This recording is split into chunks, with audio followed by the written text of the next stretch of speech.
Hello guys, I hope all well.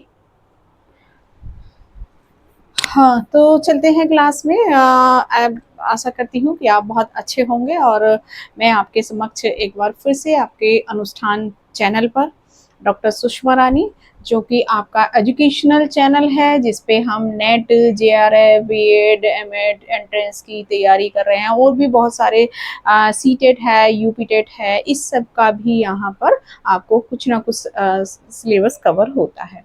तो यहाँ पर हम इसमें आज जो हमारी लास्ट की क्लास थी, लास्ट में हमने देखा ऑब्जेक्टिव जो दिए थे हमारे एनसीईआरटी ने 1978 में, जो ऑब्जेक्टिव टीचर्स, एक टीचर के लिए क्या ऑब्जेक्टिव्स होने चाहिए, क्या टीचर एजुकेशन में कौन कौन से ऑब्जेक्टिव्स रखे गए थे, वो हमने लास्ट की क्लास में पढ़ा। आज का जो हमारा नेक्स्ट टॉपिक है वो है आपका duties of teachers according to NCERT 1989।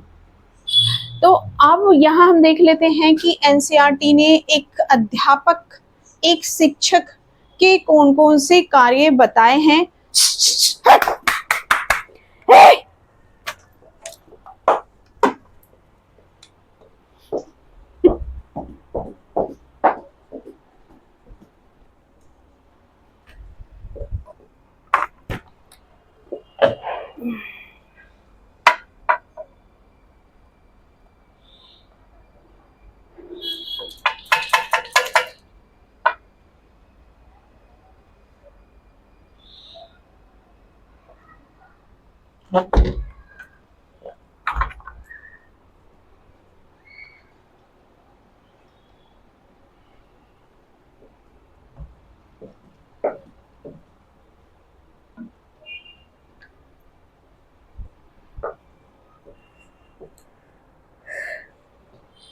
Hello guys, कैसे हैं आप? आई होप आप अच्छे होंगे और मैं भी बहुत अच्छी हूँ। चलते हैं क्लास में, और क्लास में जाने से पहले हमने लास्ट की क्लास जो हमने लास्ट में पढ़ा था, जो कि आपके एनसीईआरटी ने टीचर्स के लिए कौन कौन से ऑब्जेक्टिव्स रखे, टीचर एजुकेशन में कौन कौन से ऑब्जेक्टिव्स होने चाहिए, किस तरह से हम अपने टीचर को डेवलप करें जो कि एक अच्छी एजुकेशन प्रोवाइड करा सके। तो वो हमने देखे, जो कि एनसीईआरटी ने 1978 में आपके ऑब्जेक्टिव्स दिए थे टीचर एजुकेशन के। आज का जो हमारा नेक्स्ट टॉपिक है वो है हमारा duties of teachers according to NCERT 1987, sorry 1989। जो 1989 में इन्होंने टीचर्स के कौन कौन से कार्य होने चाहिए, क्या टीचर्स की ड्यूटीज हैं, वो हम यहाँ पर आज पढ़ेंगे। हाँ, देख लेते हैं। द एनसीईआरटी की फुल फॉर्म क्या है? National council education research and training. ये आपकी एनसीईआरटी की फुल फॉर्म है। कई बार ये क्वेश्चन में भी आ जाती है, एनसीईआरटी की फुल फॉर्म क्या है, तो आप इसे बताएंगे national council educational research and training. In 1989, laid down comprehensive set of duties and responsibilities। क्या सेट की इन्होंने? एक टीचर के लिए जो कार्य, जो भी उसके अंडर में ड्यूटीज और उसकी रिस्पॉन्सिबिलिटी है, वो सेट किए। For teachers to ensure quality education and holistic development of student। किसका डेवलपमेंट? स्टूडेंट्स का। These duties emphasized the professional academic, moral and social responsibilities of teacher।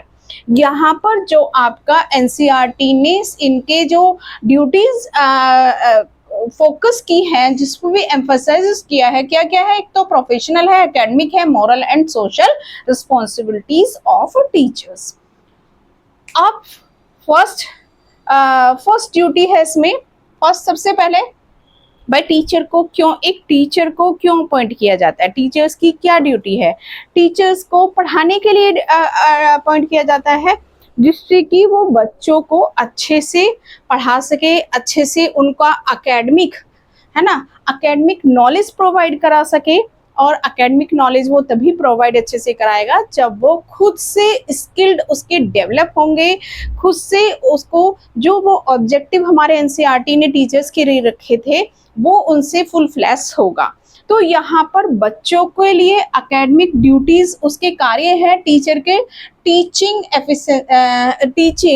Effectively, यानी कि जो टीचर है वो जो टीच करेगा वो जो उसकी टीचिंग है वो इफेक्टिवली होनी चाहिए।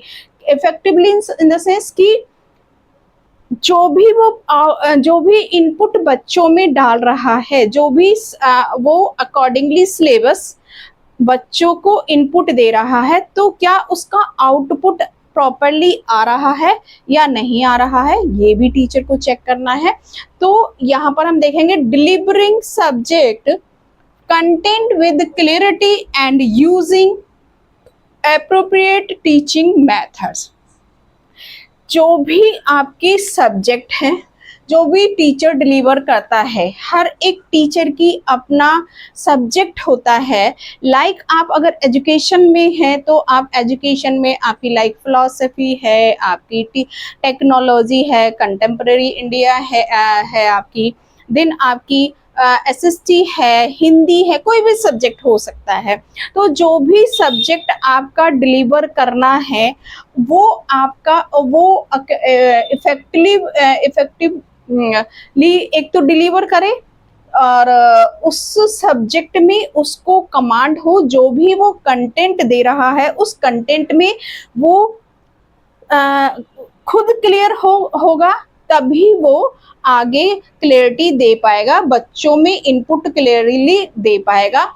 इसीलिए यहाँ पर clarity and using appropriate method, जो भी आपका सब्जेक्ट है उसके लिए कौन कौन से टीचिंग मेथड्स अप्लाई करेगा, कौन सी अपने हर एक टीचर की अपनी एक स्ट्रेटजी होती है कि वो किस तरीके से बेटर बच्चों को क्लास मैनेजमेंट करके क्लास में किस तरीके से इनपुट डाले, और जब वो इनपुट अच्छा अप्रोप्रिएट तरीके से accordingly subject, accordingly content, teaching method को अपनाएगा, टीचिंग जो अप्रोप्रिएट मेथड्स होंगे। लाइक अगर एक टीचर को साइंस का सब्जेक्ट पढ़ाना है, साइंस का सब्जेक्ट पढ़ाना है तो वो साइंस का एक डेमो करके बच्चों को, जो भी उसका साइंस में कंटेंट है उस कंटेंट में प्रैक्टिकल नॉलेज दे, उसे डेमो करके दिखाए, बच्चों को प्रैक्टिकली करके दिखाएगा तो बेटर आउटपुट आएगा।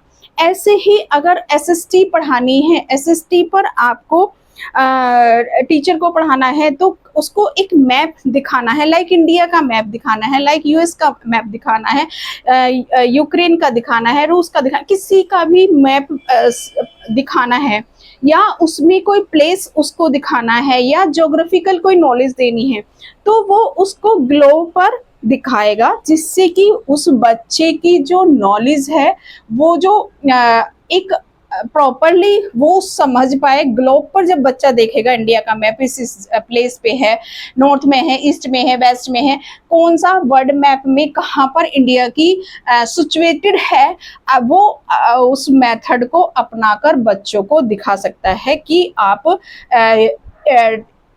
टीचिंग एड्स यूज कर सकता है उस अपने कंटेंट को समझाने के लिए। आपकी जो अप्रोप्रिएट टीचिंग एड्स होती हैं, लाइक चार्ट है, लाइक मॉडल है, लाइक कोई भी आपकी ऑब्जेक्टिव्स है, किसी एक छोटे बच्चों को लाइक पेन के बारे में बताना है, कलर्स के बारे में बताना है, तो आप उसको कलर्स दिखा सकते हैं, आप उसको शेप बता सकते हैं, कोई भी शेप लाइक सर्कल बताना है तो आप क्लास में जो बच्चे टिफिन लाते हैं, बहुत सारे बच्चों का सर्कल टिफिन जो होगा गोल भी होगा, किसी का रेक्टेंगल में होगा, किसी का ट्रेंगल में हो सकता है, तो बच्चों के ही उससे निकाल के उस कंटेंट को रिलेवेंट करके आप पढ़ा सकते हैं। आपकी उसकी जो बच्चे की नॉलेज है उसकी जो आपकी नॉलेज है और जो बच्चे की नॉलेज है उसको मैच करके पढ़ा सकते हैं। और जो डेली बेसिस की लाइफ में बच्चा बोला मान ली टिफिन है उसका, जो सर्कल, हम टिफिन की बात कर रहे हैं, अगर वो बच्चा का टिफिन है सर्कल और हम सर्कल पढ़ा रहे हैं मैथ में, ट्रायंगल पढ़ा रहे हैं, रेक्टेंगल पढ़ा रहे हैं, तो हम उसी के टिफिन को दिखाएंगे और उसको ये पढ़ा सकते हैं जिससे कि उसको कंटेंट क्लियरिटी हो जाए। तो ये भी आप टीचिंग मेथड्स, टीचिंग स्टडीज अपना सकते हैं बच्चों को पढ़ाने के लिए, बच्चों को समझाने के लिए। ये हो गया आपका टीचिंग इफेक्टिवली। आप किस तरीके से अपनी टीचिंग को इफेक्टिवली बना सकते हैं वो टीचर पर डिपेंड करता है कि किस तरीके से आप बच्चों को इनपुट देंगे और किस तरीके से उसका आउटपुट लेंगे। तो यहाँ पर इन्होंने बात की सब्जेक्ट कंटेंट की और क्लैरिटी की बात की है और यूजिंग अप्रोप्रिएट टीचिंग मेथड्स की बात की है। अब अगर हम नेक्स्ट आ जाते हैं, नेक्स्ट है आपका करिकुलम इम्प्लीमेंटेशन। करिकुलम इम्प्लीमेंटेशन की जब हम यहाँ बात कर रहे हैं कि जो आपका करिकुलम है वो implementation following the prescribed syllabus and adopting it to student need, यानी कि हम करिकुलम को उसी को इम्प्लीमेंट करेंगे जो आपको सिलेबस के अकॉर्डिंग जो भी प्रिस्क्राइब किया गया है, जो भी आपके अकॉर्डिंगली है उसी को और बच्चे की उसके अकॉर्डिंगली क्या क्या नीड है वो हम उसे बताएंगे, वो उसे हम समझाएंगे, वो उसे हम अकॉर्डिंगली नीड के। नेक्स्ट है एवल्यूएशन, assessing student learning process through test, observation and assignments। ये क्या करेंगे हम, जो उसकी प्रोग्रेस किसी भी, जब हम कोई भी स्टूडेंट को पढ़ाने जा रहे हैं, जब हम एक कंटेंट, एक टॉपिक को हमने पढ़ाया, अब हम कैसे पता लगाएंगे कि बच्चों को क्लास में समझ आया, बच्चों ने अंडरस्टैंडिंग की टॉपिक की, क्या उसका कितना परसेंट बच्चों को समझ आया या नहीं आया, क्या लर्निंग, जो उसकी लर्निंग की प्रोग्रेस है कहाँ तक हुई। तो हम लर्निंग प्रोग्रेस थ्रू कैसे पता लगाएंगे, जब हमने एक यूनिट फिनिश की तो हम टेस्ट लेके पता लगा सकते हैं कि क्या जो हमने लास्ट 1 वीक में एक यूनिट शुरू की थी और आज लास्ट हो गई है, तो हम नेक्स्ट जो टेस्ट लेकर उसका पता लगा सकते हैं। ये टीचर के ऊपर डिपेंड करता है, वो वीकली टेस्ट ले, वो मंथली टेस्ट ले, वो किस तरीके से उस बच्चों को उस अपनी क्लास को इवैल्यूएट करेगा। तो एक तो हम कैसे कर सकते हैं, कैसे प्रोग्रेस को जान सकते हैं स्टूडेंट्स की, थ्रू टेस्ट, ऑब्जर्वेशन कर सकते हैं, रेंडमली टेस्ट लेके कर सकते हैं, ओरली टेस्ट लेके कर सकते हैं, ऑब्जेक्टिवली टेस्ट ले सकते हैं और एस्से टाइप टेस्ट ले सकते हैं। किसी भी तरीके से वो डिपेंड करता है और हम आपको हम यहाँ पर कुछ भी किसी भी तरीके से उसको हम ऑब्जर्वेशन करके देन आप असाइनमेंट देकर अपना जो कंटेंट है, उस कंटेंट जो भी आपका सब्जेक्टिव कंटेंट है उसके लिए असाइनमेंट देकर बच्चों का इवैल्यूएट किया जा सकता है। और ये टीचर का कार्य है कि टीचर उसको जो भी आप पढ़ा रहे हैं, जिस भी तरीके से आप पढ़ा रहे हैं, तो आप किस तरीके से उसकी लर्निंग प्रोग्रेस को चेक कर रहे हैं, by test, by observation, by assignment, वो डिपेंड ऑन टीचर। नेक्स्ट है रेमेडियली टीचिंग। ये आपका बहुत इम्पोर्टेंट है ये चीज भी। Remedially teaching, providing extra help to student who are slow learning और नीड एडिशनल सपोर्ट। यहाँ पर इन्होंने क्या कहा है, providing extra help. Extra help किसको चाहिए, एक तो यहाँ पर हमें होती है जो स्टूडेंट हमारे स्लो लर्नर होते हैं, और नीड एडिशनल सपोर्ट, यानी कि जो भी हमारे स्टूडेंट्स हैं जो स्लो लर्नर हैं उनको रेमेडियल क्लासेस दी जानी चाहिए, टीचर का कार्य है टीचर चेक करे। अब जब उसने यहाँ पर एवेलुएट किया, उसने टेस्ट के थ्रू या ऑब्जर्वेशन किया या असाइनमेंट के थ्रू किसी भी तरीके से जब उसने टेस्ट किया, तो सारे बच्चे देखिए, जो क्लास में बच्चे होते हैं टीचर एक ही तरीके से पढ़ाता है, लेकिन सबकी, क्योंकि आपकी जो साइकोलॉजी है डिफरेंट डिफरेंट तरीके से आप लेते हैं चीज़ों को, तो हर एक का लेवल डिफरेंट डिफरेंट होता है। हर एक अपने तरीके से, जो मैं बोल रही हूँ हो सकता है आप उसे अलग तरीके से ले, दूसरा बच्चा अलग तरीके से ले, कोई तीसरा थर्ड पर्सन अलग तरीके से ले। इसीलिए जब सबके डिफरेंट डिफरेंट चाइल्ड्स हैं, तो यहाँ पर क्या है, कुछ बच्चे आपके किसी की ग्रास्पिंग पावर बहुत फास्ट होती है, किसी की मीडियम होती है और किसी की बहुत स्लो होती है। जिन बच्चों की स्लो होती है हम उनको स्लो लर्नर बोलते हैं। अब स्लो लर्नर को हमें एक्स्ट्रा ऑर्डिनरी हेल्प की, अटेंशन की ज़रूरत होती है, तो उसी को हम रेमेडियल क्लासेस में, रेमेडियल टीचिंग्स में प्रोवाइड कराते हैं। बिकॉज क्योंकि उसकी लर्निंग प्रॉपर नहीं हो पा रही है, वो एक जो मिडिल बच्चे हैं, जो हायर बच्चे हैं, वहाँ तक एक ही साथ उनके साथ नहीं वो कैच कर पा रहा है चीज़ों को। इसीलिए उसको जो भी टॉपिक है, जो भी कंटेंट है, जो भी सब्जेक्ट है, यहाँ पर रेमेडियल एक्स्ट्रा क्लासेस दी जानी चाहिए उसको, जो ये टीचर की ड्यूटीज में आता है। और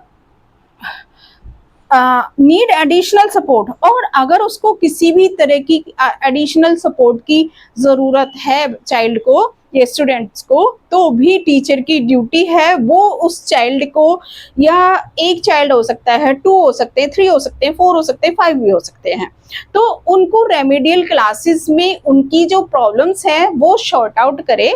ये टीचर की ड्यूटीज में आता है, तभी आपका जो एकेडमिक ड्यूटीज हैं वो फुलफिल हो पाएंगी। तो ये टीचर की ड्यूटीज हैं कि बच्चों को इस तरीके से उसकी जो टीचिंग है वो इफेक्टिवली होनी चाहिए, जो करिकुलम है वो इम्प्लीमेंट होना चाहिए, जो भी आपका अकॉर्डिंगली आपकी क्लासेज, अकॉर्डिंगली आपका सिलेबस है वो आपका वो फॉलो करे, उसी के अकॉर्डिंग उसको वो करे। देन आपका जब करिकुलम इम्प्लीमेंट हो जाता है, आप उसे एवेलुएट कीजिए। आप ये ऊपर आपके ऊपर डिपेंड करता है कि आप किस तरीके से कर रहे हैं। फिर अगर आपका बच्चा आपकी मेन स्ट्रीम में नहीं जुड़ पा रहा है, किसी न किसी तरह से स्लो लर्नर है, या उसको किसी तरह की काउंसलिंग की नीड है, तो आप उसको सपोर्ट करना टीचर का ही कार्य है, टीचर का ही वर्क है कि टीचर उसको सपोर्ट करे किसी भी तरीके से, उसको एक सब बच्चों के साथ तक लाने के लिए। तो ये आपकी रेमेडियल टीचिंग हो गई।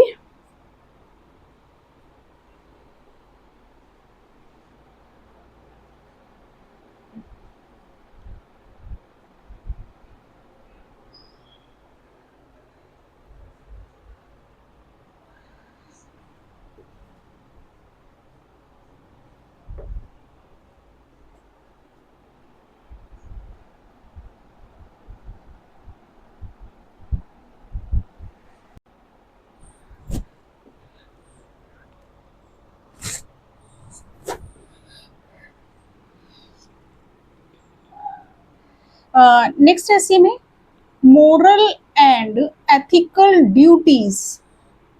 अब इसी ड्यूटीज में ये हमारी सेकेंड ड्यूटीज है। अभी हमने एकेडमिकल ड्यूटीज हमने पढ़ा। अब नेक्स्ट हमारी है role model, acting as a role model by demonstrating honestly, discipline and moral values. यानी कि टीचर की ड्यूटी है, एक तो वो अपने आप को एक रोल मॉडल की तरह बच्चों के समक्ष रखे। एक वो रोल मॉडल होना चाहिए, एक आइडियल टीचर होना चाहिए। जब हमने फिलॉसफी की क्लास में पढ़ा था, चाहे आपकी आइडियलिज्म हो, चाहे आपकी प्रेगमेटिज्म हो, चाहे आपकी रियलिज्म हो, चाहे आपकी कोई भी इज्म की बात करें, जितनी भी हमारे थिंकर्स हैं। आपके अरिस्टोटल हैं, आपके सुक्रेटिस हैं, रविन्द्रनाथ टैगोर हैं, गांधी जी हैं। सभी ने जब टीचर की क्वालिटी की बात की थी तो सभी ने कहा था कि एक आइडियल रोल मॉडल टीचर्स होना जरूरी है। वो एक ऑनेस्ट होना चाहिए, एक डिसिप्लिन होना चाहिए, और जो बच्चों के समक्ष अपने आप को एक रोल मॉडल की तरह, एक आइडियल टीचर की तरह प्रस्तुत करेगा, तभी बच्चे उससे अच्छी लर्निंग सीखेंगे, तभी बच्चों का अच्छा डेवलपमेंट होगा, बच्चे उससे मोटिवेट होंगे। बिकॉज जो एक टीचर है, जब वो 40 30 60 बच्चों के समक्ष फ्रंट में खड़ा होता है, तो बच्चे उसको फॉलो करते हैं, कैसे वो बोलता है, कैसे वो पहनता है, कैसे वो रहता है, कैसे वो कार्य करता है, कैसे वो आपको टीच कर रहा है, किस तरीके से वो आपके साथ बिहेव करता है। तो जो बच्चे हैं, बच्चे उससे जब आप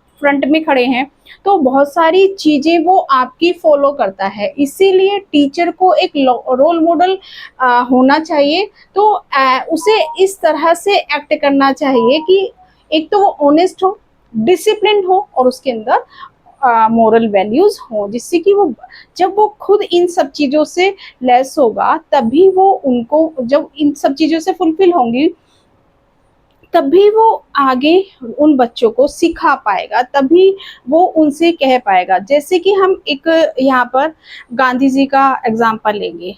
एक मदर बच्चों अपने एक मदर अपने बच्चे से बहुत परेशान थी कि वो बहुत मीठा खाता था, बहुत ज़्यादा गुड़ खाता था। तो वो गांधी जी के पास गई एक दिन। तो गांधी जी के पास उसकी शिकायत, उसने बोला कि गांधी जी, ये बच्चा बहुत गुड़ बहुत ज़्यादा खाता है, बहुत ज़्यादा मीठा खाता है, इससे इसको नुकसान हो जाएगा, बट ये मेरी बात सुनता नहीं है, तो प्लीज़ आप इसको मना करेंगे तो शायद ये आपकी बात मान लेगा। अब गांधी जी ने कहा कि ठीक है, आप एक काम करिए, आप कल आइएगा, कल आइएगा।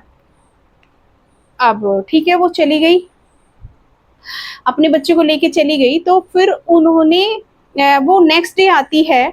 अब नेक्स्ट डे आती है तो फिर गांधी जी उस बच्चे से कहते हैं कि बेटा, अच्छी बात नहीं है, आपको भी ये गुड़ नहीं खाना चाहिए, आपकी मम्मी मना करती हैं तो आपको कहना मानना चाहिए, और मैं भी आपको मना कर रहा हूँ। ठीक है, उस दिन गांधी जी ने उस बच्चे को मना किया, तो बच्चे ने मान लिया, जो भी रहा।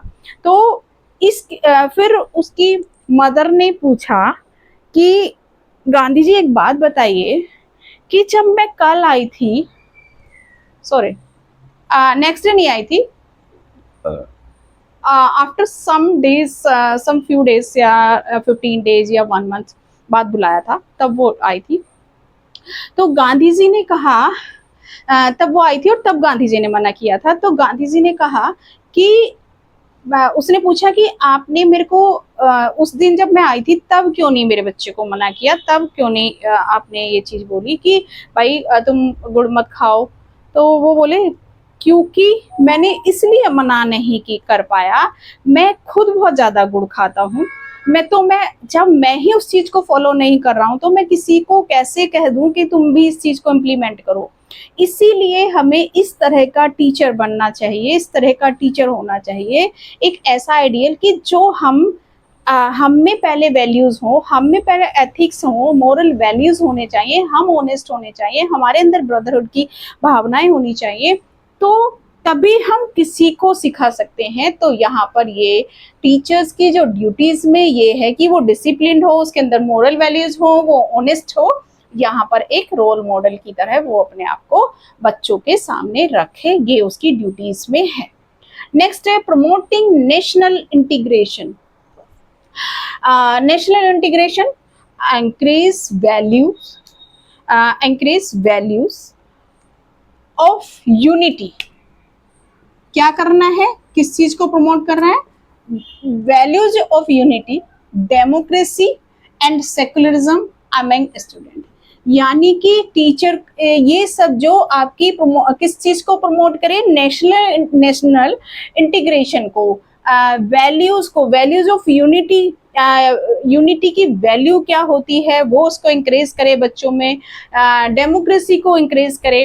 अब क्योंकि हमारा तो बहुत ज़रूरी है हमें एक डेमोक्रेटिक सिटीजनशिप बनाने, डेमोक्रेसी को की इम्पोर्टेंस है हमारे यहाँ, बिकॉज हमने डेमोक्रेसी को ऑप्ट किया है हमारी कंट्री में, हम एक डेमोक्रेटिक कंट्री में रहते हैं, तो ये तो और भी इम्पोर्टेंस है हमारे लिए, तो ऐसी चीज़ें होनी चाहिए। नेक्स्ट आपका सेकुलरिज्म, हम एक सबके साथ मिलकर चलें, सहिष्णुता की भावना हमें होनी चाहिए।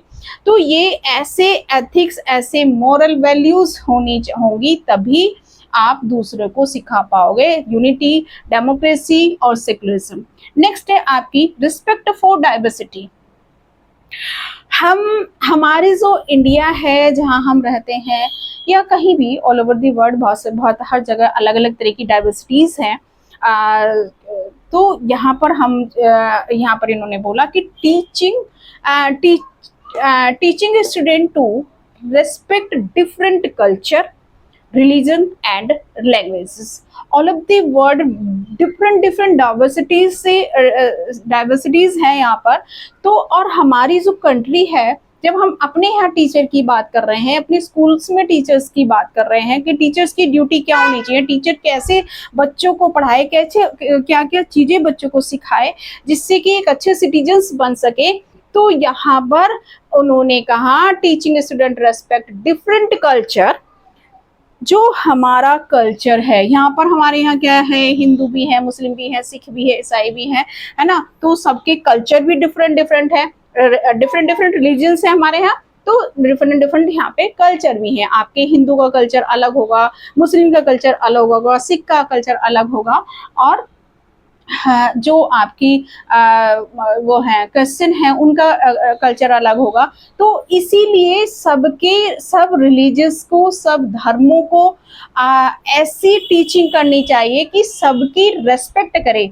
और जब टीचर रेस्पेक्ट करेगा, टीचर की ये ड्यूटी है कि बच्चों में ये चीज़ें डाले, ये उनको एंकरेज करे, उनमें डेवलप करे different culture, different religious, different languages. यहाँ पर हम देखते हैं कि हमारे एक ही इंडिया है, तो इंडिया में आपके हिंदू, मुस्लिम, सिख, ईसाई रहते हैं, डिफरेंट आपकी लैंग्वेजेस हैं। अगर हम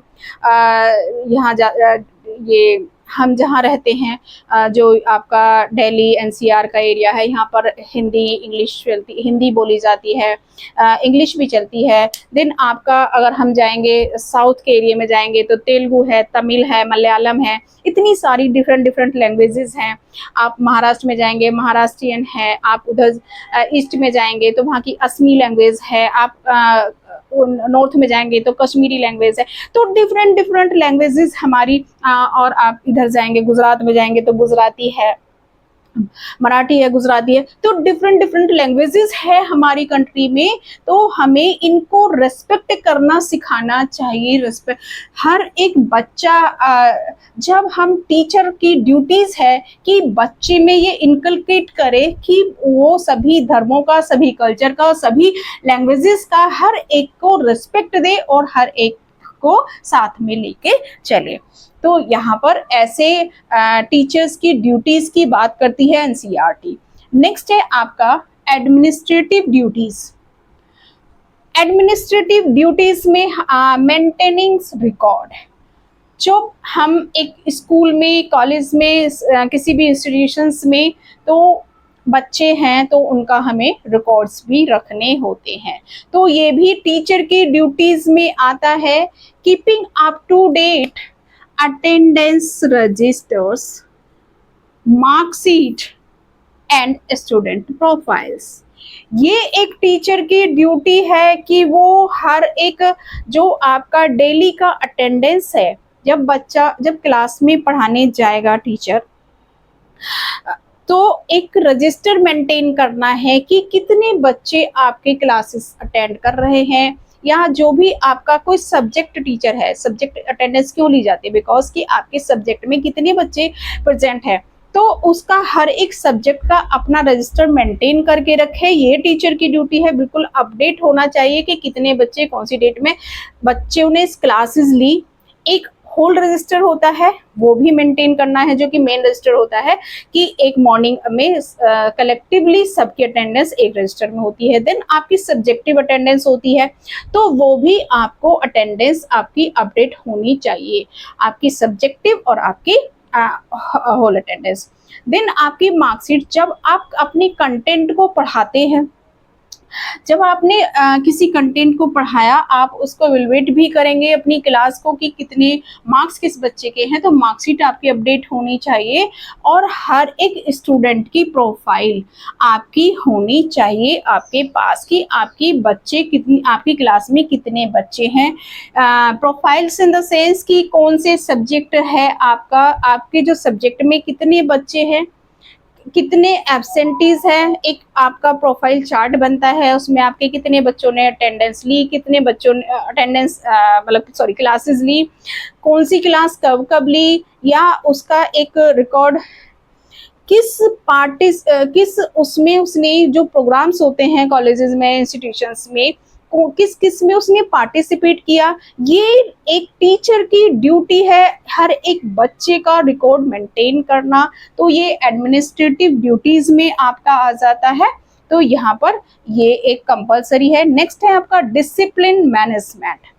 एक टीचर को डिसिप्लिन मैनेजमेंट आना चाहिए, बहुत ही कंपलसरी है, और वो बच्चों को जब वो खुद सेल्फ डिसिप्लिन्ड होगा उसके अंदर, तभी वो दूसरे बच्चों को इम्प्लीमेंट कर पाएगा बच्चों पे। तो डिसिप्लिन मैनेजमेंट भी टीचर की ड्यूटीज में आता है। Ensure the peaceful discipline and motivational classroom environment, यानी कि उसको एक जो क्लास रूम का वो है उसकी एनवायरनमेंट वो पीसफुल होना चाहिए।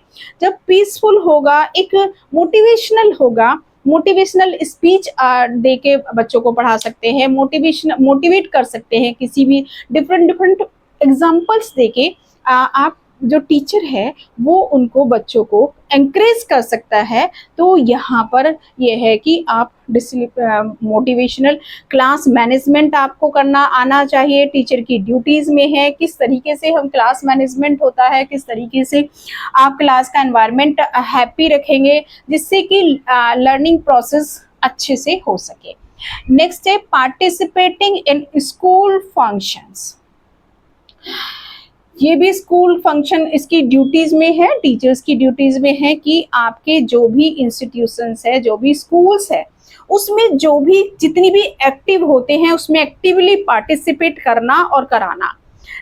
Actively participating in school programmes, meeting and celebration, यानी कि जितनी भी आपकी एक्टिविटी होती हैं, चाहे आपके ये मीटिंग्स होती है, मीटिंग्स किसी भी चीज़ को लेके हो सकती है ना, school programmes, meetings and celebration जो कि आपका एनुअल सेलिब्रेशन हो सकता है, आप किसी की जयंती जो भी इंस्टीट्यूशंस होते हैं, स्कूल्स होते हैं, वहाँ पर जयंतियाँ मनती हैं हमारे महापुरुषों की, तो उसमें भी आपको पार्टिसिपेट करना भी होता है और कराना भी होता है। करना कैसे होता है कि आपको बच्चों को रेडी करना होता है, बच्चों को स्पीच करानी है, बच्चों को एक रोल प्ले कराना है, तो वो आपका टीचर और स्टूडेंट, टीचर की ड्यूटी है कि बच्चों को एंकरेज करे कि ज़्यादा से ज़्यादा पार्टिसिपेट करें। तो यहाँ पर ये टीचर की ड्यूटीज में है, और इसके रिगार्डिंग जितने भी प्रोग्राम्स होते हैं, प्रोग्राम्स के रिगार्डिंग जितनी भी मीटिंग्स होती हैं, उसमें भी प्रॉपरली एक्टिवली पार्टिसिपेट करे, वो भी टीचर की ड्यूटीज के अंदर ही आता है। नेक्स्ट है आपका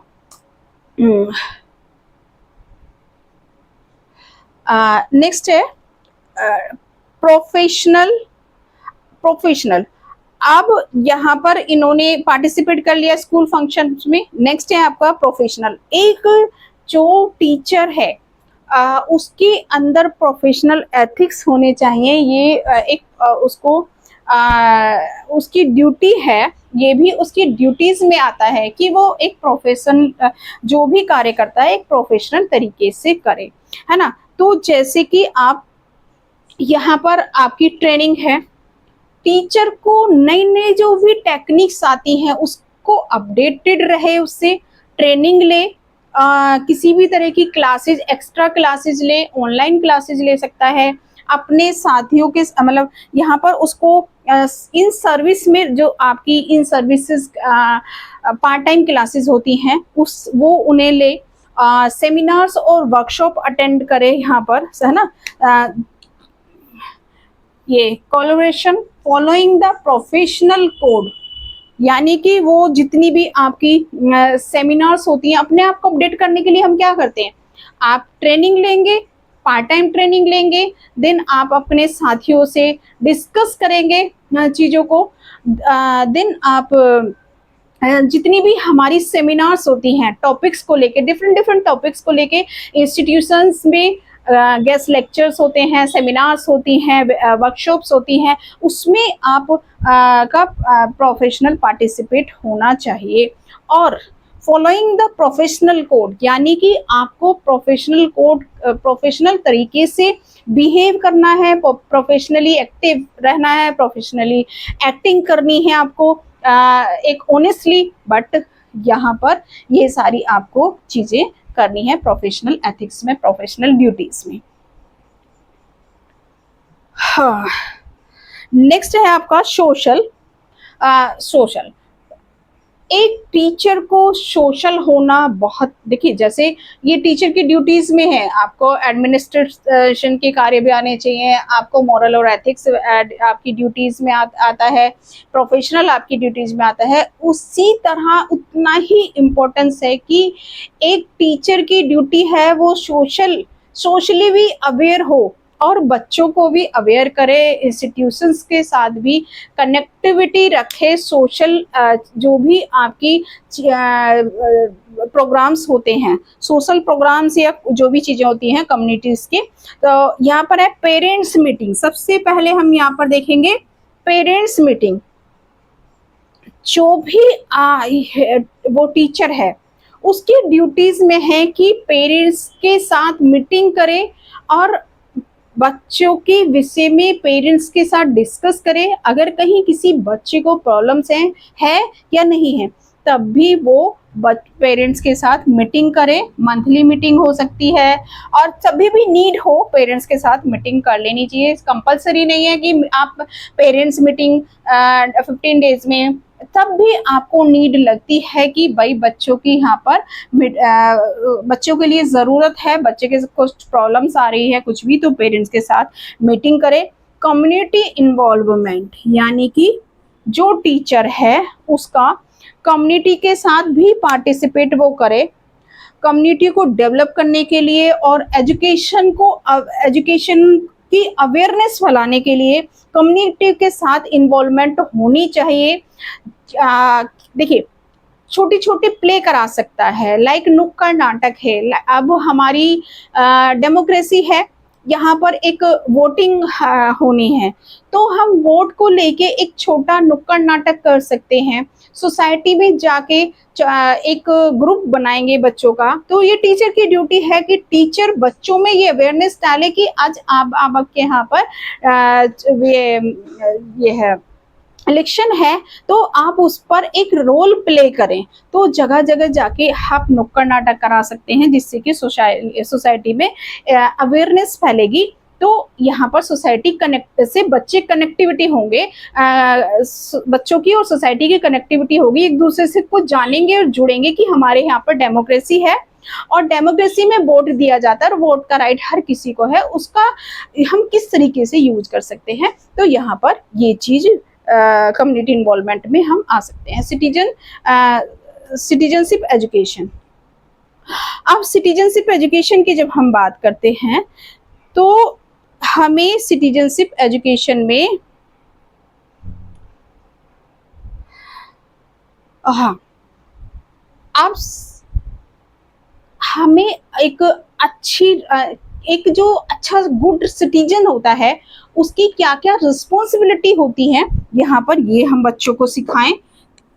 सिटीजनशिप एजुकेशन, तो ऐसी एजुकेशन प्रोवाइड कराएं कि बच्चा रिस्पॉन्सिबिलिटी अपनी समझे, एक पैट्रियटिज्म वर्ड होता है वो बच्चों में हम डालें, है ना, बच्चों में डालें। दूसरा कि एक अच्छी वैल्यूज दें अपनी सोसाइटी को, जिससे कि वो अच्छे से रिप्रेजेंट कर सके। ये था आज हमने पढ़ा, ये सिटीजनशिप एजुकेशन हो गई, एजुकेशन और ये जितनी भी चीज़ें हैं, एक अच्छा टीचर बच्चों को अच्छी एजुकेशन इसके इन सब चीज़ों के द्वारा प्रोवाइड करा सकता है। उस वो जब खुद इनको अपने अंदर आत्मसात करेगा तो वो बच्चों में भी इसको इनकलकेट कर सकता है, करेगा, और एक अच्छी एजुकेशन डेवलप होगी, एक अच्छे सिटीजन्स होंगे, एक अच्छी सोसाइटी बनेगी डेफिनेटली। तो यहाँ पर आज के लिए हमारा हमने पढ़ी duties of teacher education according to NCERT 1989 के अकॉर्डिंग क्या क्या एनसीईआरटी ने टीचर्स के लिए दी है। तो चलिए चलते हैं, आज के लिए इतना ही, और बने रहिए मेरे साथ, पूरी क्लास देखिए। पूरी क्लास देखने के लिए आपको सब्सक्राइब करना है @अनुष्ठान। अनुष्ठान की जो स्पेलिंग है ANUSHTHAAN। सब्सक्राइब कीजिए, पढ़ते रहिए मेरे साथ, और मैं आपके समक्ष डॉक्टर सुषमा रानी नेक्स्ट टॉपिक में मिलेंगे नेक्स्ट क्लास के साथ। Thank you.